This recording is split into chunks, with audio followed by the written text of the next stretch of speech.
That was a big one, babe.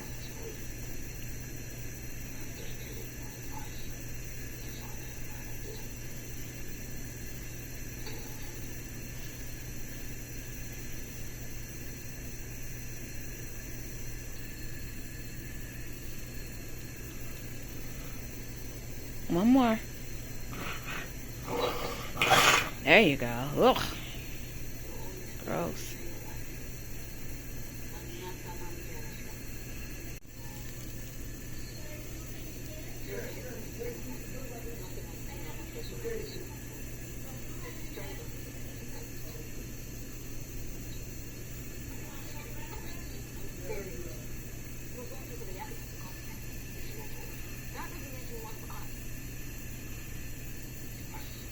I saw you moving them toes.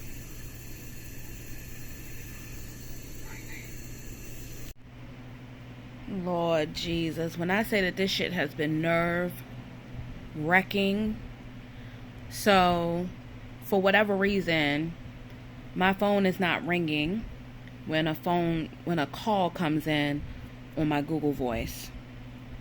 The hospital has my Google Voice number to call because when I was stateside, it was the more stable number that was actually working that people could call. Now that I'm back in the islands, the phone will not ring at all if it's on Google Voice. So I'm missing calls. So I just missed a call from the hospital, and I got a voice transcription basically that says that it's urgent. I need to call them regarding Nick. I called back. Now the doctor is not at the desk. It's been 30 minutes. I called him back. Now the doctor is not at the desk. I asked to speak to the nurse. The nurse is in the room with another patient. I'm like, you said this shit was urgent, so you didn't leave no information with the desk? So like if I call back, I can provide whatever consent you need, or I can have an understanding of what's going on. Like, not being up there daily and being present at the hospital is a mess. So now I'm waiting for this doctor to call me back and let me know what the fuck they need. I literally just flew back on Wednesday. I was up there for 2 weeks. I flew back on Wednesday. It's Friday. What do you urgently need from me? This is stressful as fuck. But I know that God is going to get me through this.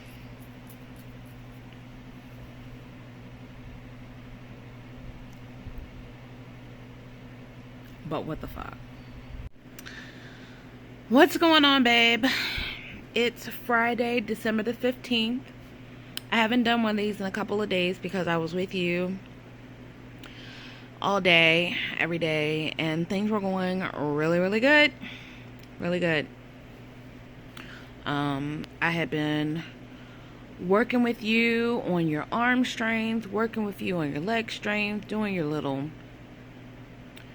range of motion exercises with you and everything. When I left you on Tuesday, you had your eyes wide open, you were alert, you were watching movies, you were able to move your left arm, you know, you were able to put your arm up and scratch your beard. Like, I was really happy with the way things go. Here we are on Friday, 3 days later, and I talked to the nurse and they let me know that you pulled out your GI tube. I don't know how hard you had to have tugged on that thing to actually pull it out.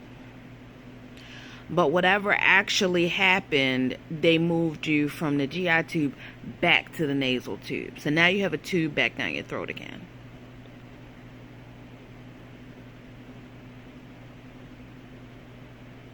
And I don't even know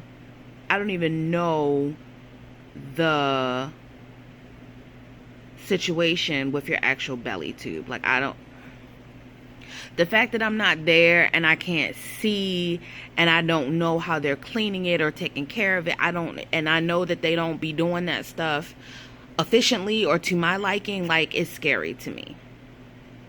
To know that here we are on Friday, they weren't able to get you in for another surgery to put it back. So you're pretty much going to have to go into the weekend with what? An open belly wound? Like,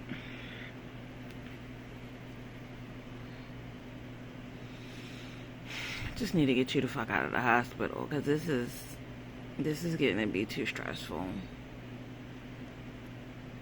And it's like, as soon as I leave, all of a sudden you have this major thing happen. And I'm trying not to think like, oh, maybe they, did this or something in order to keep you there longer, because you were ready for transfer.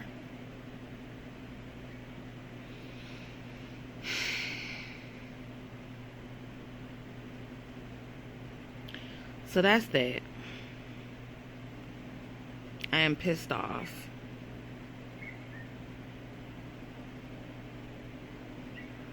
I'm just literally sitting here thinking, like, how long were you laying there with the shit pulled out?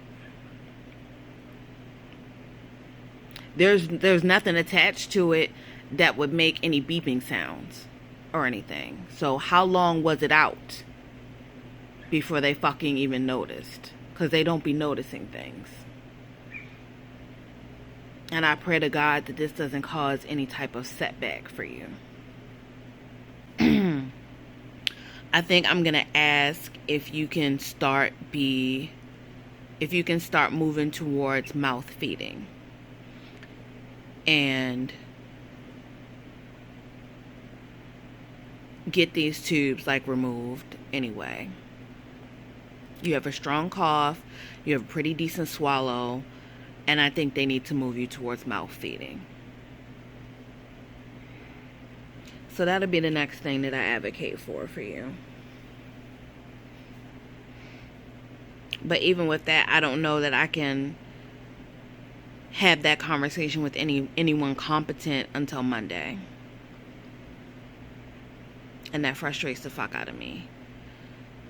So I'll be doing some research this weekend on what that transition process looks like and whether or not we can go ahead and get that started. I'm pretty sure the last time that I looked it up, it said as long as you have a strong swallow, you can do it.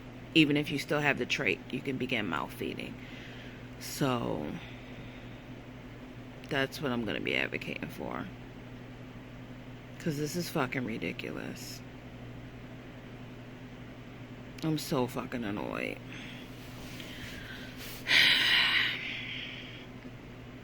My biggest concern, outside of the fact that I don't know how long it was outside of your belly, I don't know the cleaning conditions, etc., is they had to put your arm back in a restraint. Now, when I was gone, you lost all muscle mass in your arms. And I'm pretty sure that's from being in a restraint and nobody coming in there and moving your arms in a natural, movement. When I came back after 2 weeks, you couldn't move your arms at all. You were no longer in the restraint, but you also could not move your arms. And over the past 2 weeks, I've been working with you and moving your arms and giving you range of motion exercises and, giving you bicep curls and all those things. And you were finally able to move your arms again. And now this. And now you're back in a restraint.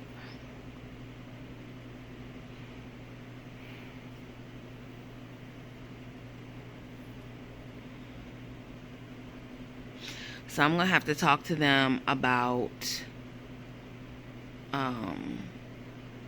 other measures, because they can't keep setting you back in your rehab because of these, other things keep having to heal from different things. Or I need you to move on out of the fucking hospital to rehab.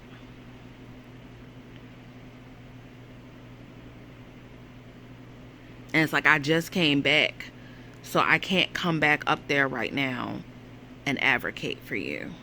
So I'm going to have to be like calling them every day and like pushing the needle for you every day, which is hard when you can't talk to the doctors face to face, and I can't put an eye on what the issue is.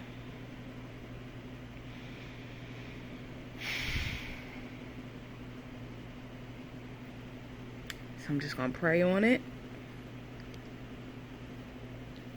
and just leave it in God's hands and just start making my phone calls tomorrow.